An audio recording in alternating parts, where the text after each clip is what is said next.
As midnight strikes, a heavy silence settles over the heart of the nation's capital.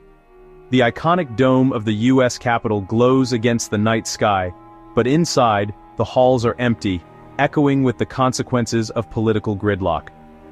Across Washington, D.C., the streets are unusually quiet, as if the city itself is holding its breath, bracing for the uncertainty that lies ahead. The United States enters its first government shutdown since 2019, a stark sign of Washington's deep divisions. The sun rises on a city and a country, facing the reality that the machinery of government has ground to a halt, not because of disaster or war, but because of political stalemate. Congress failed to pass a funding bill, leaving hundreds of thousands of federal workers furloughed or working without pay. For many, the uncertainty is more than just financial. It's personal, as families wonder how long they can go without a paycheck, and what services will be available in the days to come. Essential services limp on, but much of the federal government is at a standstill, impacting millions of Americans. Offices that once bustled with activity now sit empty, and the ripple effects are felt far beyond Washington, reaching into every corner of the country. The shutdown follows weeks of failed negotiations, with Republicans and Democrats unable to bridge their ideological divide. Behind closed doors, tempers flare and frustration mounts, as lawmakers struggle to find common ground on issues that affect every American. Each side blames the other, publicly and privately, fueling a cycle of accusations and mistrust that only deepens the impasse. The nation watches as its leaders argue, hoping for a breakthrough that never seems to come. Republicans claim Democrats blocked a clean funding bill, insisting that their proposals would keep the government open and functioning. They argue that political gamesmanship is standing in the way of progress. Meanwhile, Democrats argue they're protecting healthcare for millions, refusing to compromise on what they see as essential protections for the most vulnerable. They say the stakes are too high to give in to partisan demands.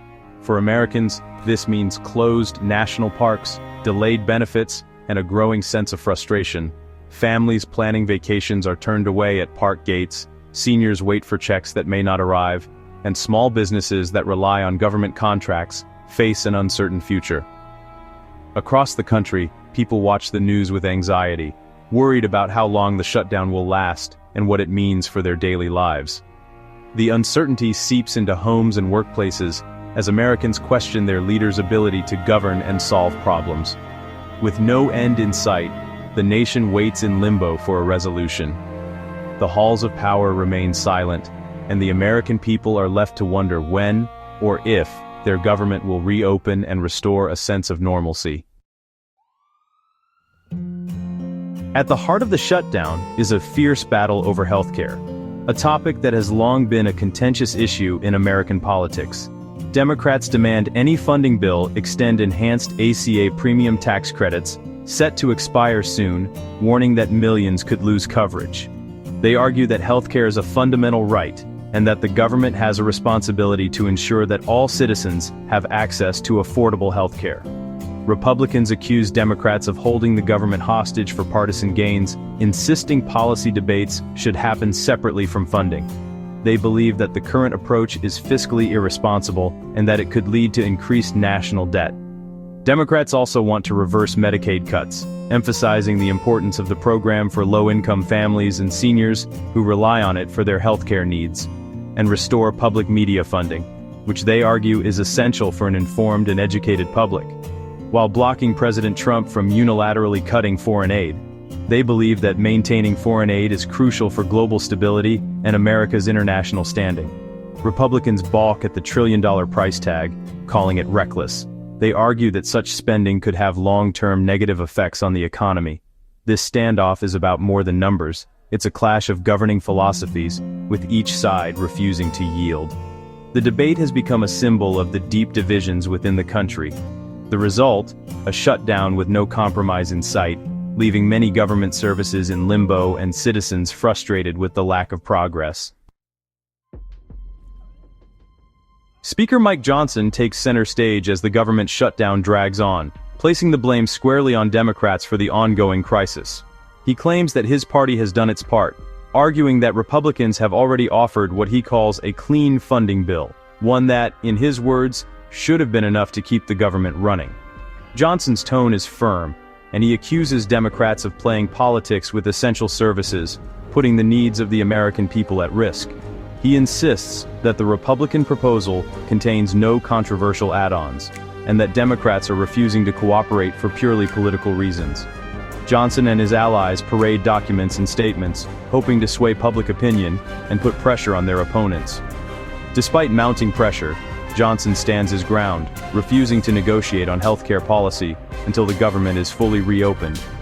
He argues that any discussion about healthcare reforms must wait, and that Democrats are holding the process hostage by demanding concessions now.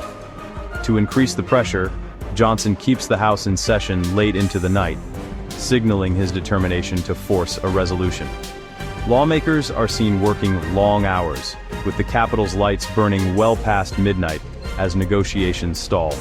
On the other side, Democratic leaders like Hakeem Jeffries and Chuck Schumer push back forcefully. They accuse Republicans of sacrificing critical healthcare funding for political gain, labeling the standoff as the MAGA shutdown.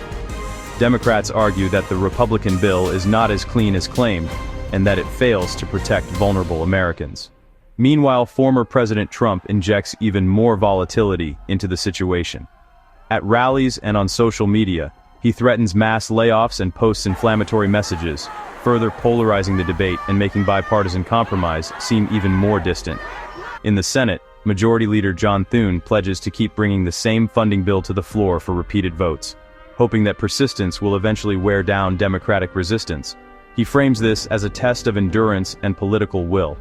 Thune hints that meaningful talks on healthcare could happen in the future, but only after the government is back up and running, a precondition that Democrats flatly reject, insisting that healthcare must be addressed now, not later. With both parties entrenched and neither side willing to budge, the stalemate only deepens.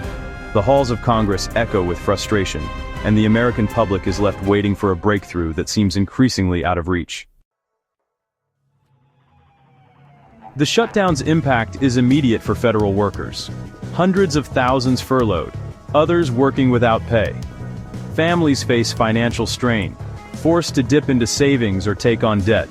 Essential workers like air traffic controllers and border patrol agents must work without pay, risking morale and public safety. National parks and museums close, hurting local economies dependent on tourism. Delays hit passport processing, small business loans, and housing assistance, creating backlogs that will last for months. Vulnerable Americans face longer waits for Social Security and Medicare help, with customer service crippled. Routine government interactions become ordeals, leaving many feeling abandoned. The shutdown's reach is wide, disrupting lives far beyond Washington. Cracks appear in Democratic unity as a few senators, Fetterman, Cortez Masto, and King, support the Republican funding bill. Fetterman calls it a vote for country over party, arguing that government should never be held hostage to policy fights. Cortez Masto and King fear a prolonged shutdown could empower President Trump, preferring to keep government running. These defections give Republicans a talking point and signal potential trouble for Democratic leaders if the shutdown drags on. The pressure to compromise grows as party discipline wavers. Both parties know public opinion could decide the outcome. Polls show blame is split. 38% fault Republicans, 27% blame Democrats, and 31% blame both. Yet, a majority oppose Democrats using a shutdown to achieve policy goals, especially independence. Republicans see this as a reason to hold firm, betting Democrats will cave under public pressure. Democrats face a dilemma. Their healthcare fight is popular, but the shutdown tactic is not. They must convince Americans the stakes justify the disruption, hoping opinion shifts as the shutdown's pain spreads. The political gamble is on. Who will the public blame as the crisis deepens? This shutdown is just the latest in a long history of fiscal standoffs. Modern shutdowns began in the 1980s, often triggered by partisan battles over spending and policy. The 1995-96 shutdown lasted 21 days, with Republicans losing public support after demanding deep spending cuts. In 2013, Republicans shut down the government over the ACA, only to back down after 16 days. The longest shutdown, in 2018-19, lasted 35 days over border wall funding, ending in stalemate. History shows shutdowns rarely achieve their goals, and usually end with a face-saving compromise after much disruption. The lesson: shutdowns are risky, unpredictable, and costly for everyone. With both sides entrenched, a quick resolution looks unlikely. Senate Republicans will keep forcing votes on their funding bill, while Democrats hold out for healthcare provisions. The House and Senate remain in session, but real negotiations are stalled. Each side hopes public pressure will force the other to blink first. A compromise could emerge if public opinion shifts, or more lawmakers break ranks. Until then, federal workers go unpaid, services stay shuttered, and the nation waits. The only certainty: the longer the shutdown lasts, the higher the stakes for everyone.